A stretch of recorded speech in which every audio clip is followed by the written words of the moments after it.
Well, we do get an orbital javelin, but yeah, only this melter is even vulnerable.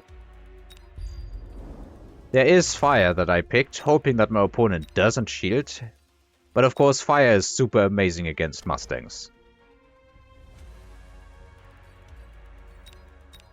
Well, isn't this an issue? I'm definitely thinking long and hard about what to do here. My opponent is dropping this straight on my army. I mean, it makes sense. He wants all of these marksmen to burn.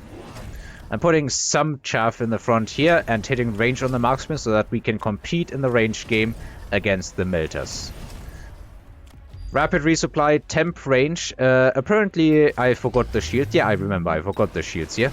But I do drop one in a location where I assumed it was gonna hit. So fire really isn't much of an issue here. In fact, it might actually be a net positive for me if crawlers start dying, but we are able to intercept them before. The Arclight is still very happy, having top kills this round. EMP is now finally coming to fruition. We don't yet have a lot of damage here, but we are starting to take chunks out of giants here. And we will also forever outrange Arclights. Now this melter is doing a beautiful job tanking, so I don't think we're gonna win this round either. We are, however, able to do a good amount of damage before our army gets taken down and we go and drop below 1.9k. Here's Scorpions, but that would be another artillery unit to invest heavily into. There's Phoenixes, which I think would be a good fit for my opponent, same with Wasps.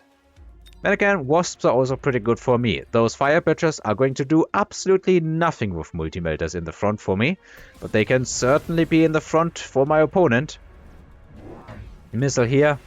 Once again, temp range. He didn't take a whole lot of damage, which is entirely because these marksmen can shut off and outrange the melters. The Wasps aren't all that great into Multimelters, but I do want to be safe on the flanks as well. Another chaff in the front so that this Arclight doesn't get to kill marksmen all that quickly. Do I remember to sell like this Typhoon here? Because this Typhoon, it is doing effectively nothing. And then I go and purchase some more marksmen and an attack upgrade. I guess I'm keeping these units here. I really don't have much to even spend money on unless I want to insta-tech these Wasps. My opponent has bought Overlords with Photon and is also rapid resupplying temp ranging. Speed probably doesn't even do anything for either of us. Maybe it will do something for him in the later stage of the round. Boat gets distracted but is back well in time. Starts working on some Wasps, but these Wasps don't exactly have a big counter here. Multimelter works, but it's just 2 Multimelters. It's just that this thing is a gigantic level 6 Multimelter. How did that happen? Oh yeah, it kills my marksman. Well, you can see that things are starting to look better and better with each round. We are kinda over the critical hump and starting to actually do some damage to this thing and kill it. And now all of a sudden my opponent, I think, just now realizes that he's actually in a big load of trouble. Because my unit composition is scaling, and it's not scaling slightly, it's scaling actually a good amount. Both of us picking additional deployments, we are on round 9 after all. The Multimelter didn't level this round, and neither did the other one. The boats were probably a giant waste of money because the fight lasts much longer.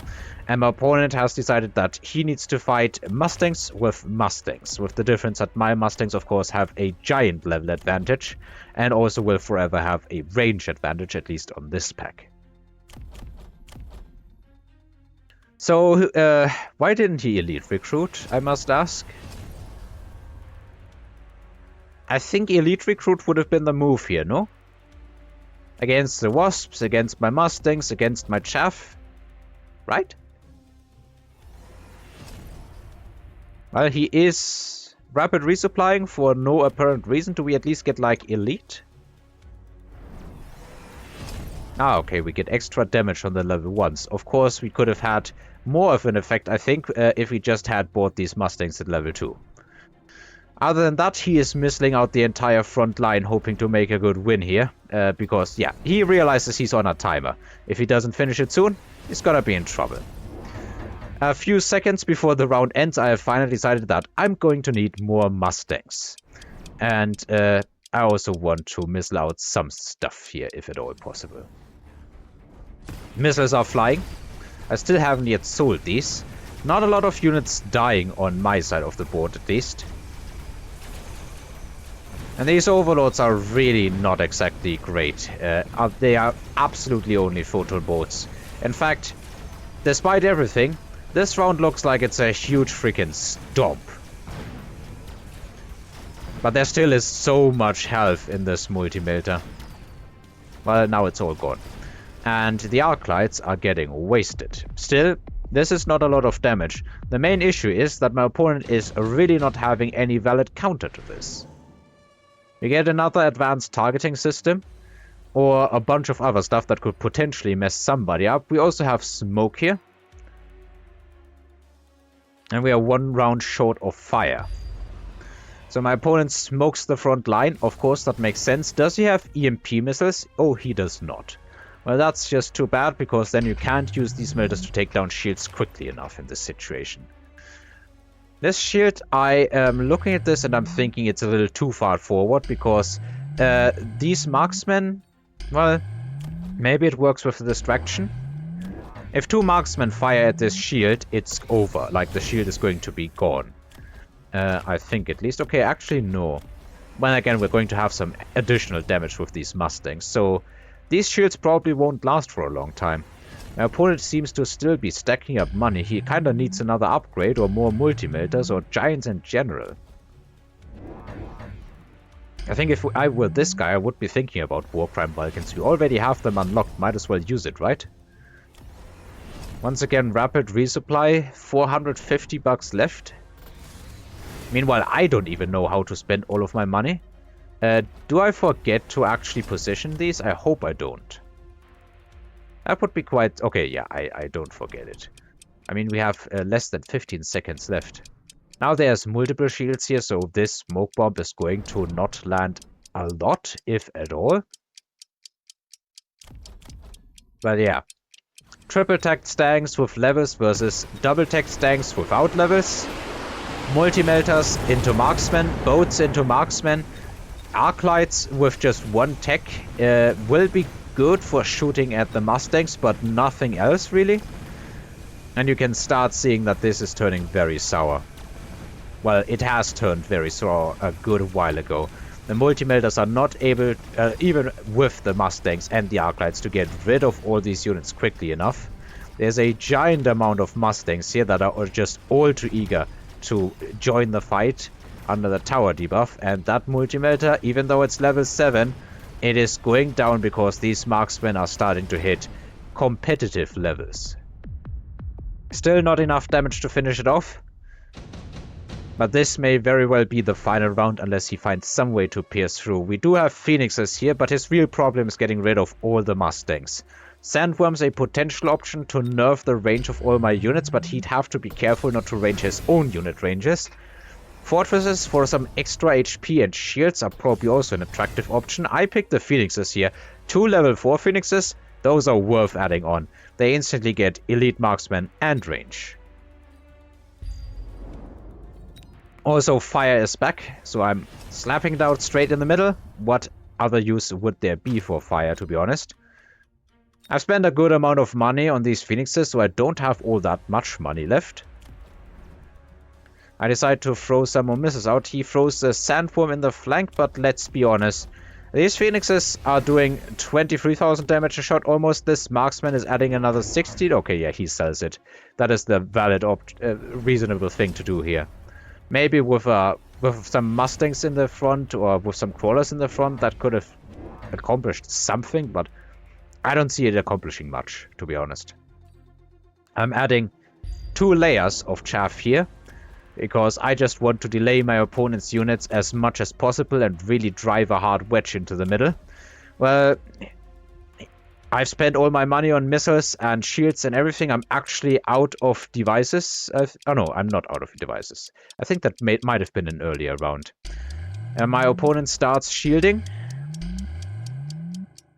Still has a lot of money in the bank and nowhere to spend it, I guess. We don't need boat range or something to maybe even make it work. Well, the shields evaporated immediately because there was nothing in front. A lot of my own Mustangs also die, but ay. Yeah, this is a catastrophe.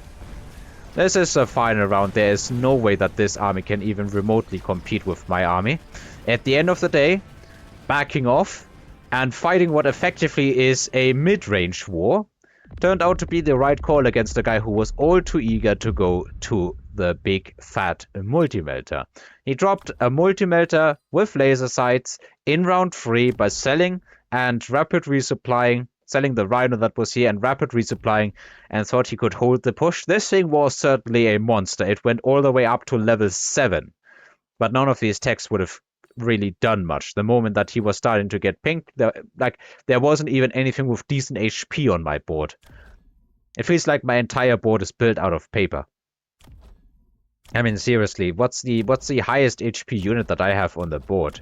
It's probably these marksmen. Like this marksman is level 5, 9k HP. We have anything bigger? I don't think I have a single unit with 10k HP on this entire board.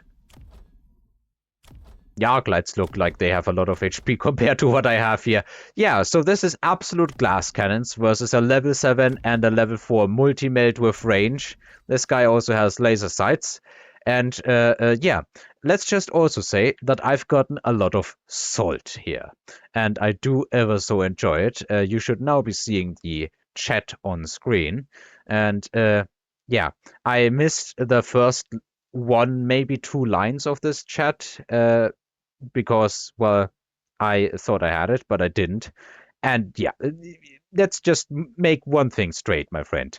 You don't get to complain about the game being bad in balance and for apes if all you really know how to defend against aggro is throw down multimelters and hold the push for free.